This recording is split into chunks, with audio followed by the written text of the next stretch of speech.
இன்றைக்கி ஆங்கில மொழியில் கல்வி கற்றுக் கொடுப்பதால் பள்ளிக்கூடத்தில் வந்து படிக்கிற இப்போ அவங்களுக்கு தமிழும் தெரிய மாட்டேங்குது, ஆங்கிலமும் தெரிய மாட்டேங்குது.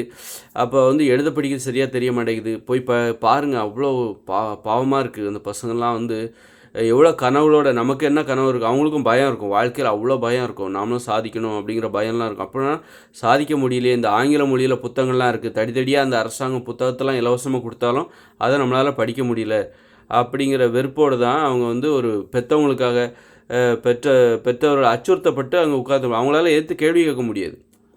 கேள்வி கேட்குறவங்க வந்து பெரியவங்களாக இருந்தால் தான் கேள்வி கேட்பாங்க. அவங்க பிள்ளைகள் அவங்க என்ன பண்ணுவாங்க, இயலாமையோட எது சரின்னு அவங்களுக்கு தெரில, உலகவரமாக தெரில, தாய்மொழி கல்வி தான் சிறந்ததுன்னு அப்படின்னு தெரில.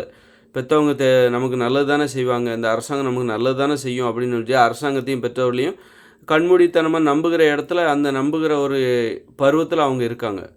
அதனால் அவங்களுக்கு ஒன்றுமே புரியும். அது தாய்மொழியில் இருந்தால், அந்த கல்வி இருந்தால் எளிதாக அவங்களுக்கு இருக்கும், எளிதாக இருக்கும், சந்தோஷமாக இருப்பாங்க. அதனால் நாம் மிகப்பெரிய தப்பு, அந்த பிள்ளைகளுக்காக நாம் செய்கிற மிகப்பெரிய தீங்கு என்ன தெரியுமா, அந்நிய மொழியில் கல்வி கற்றுக் கொடுப்பது தான்.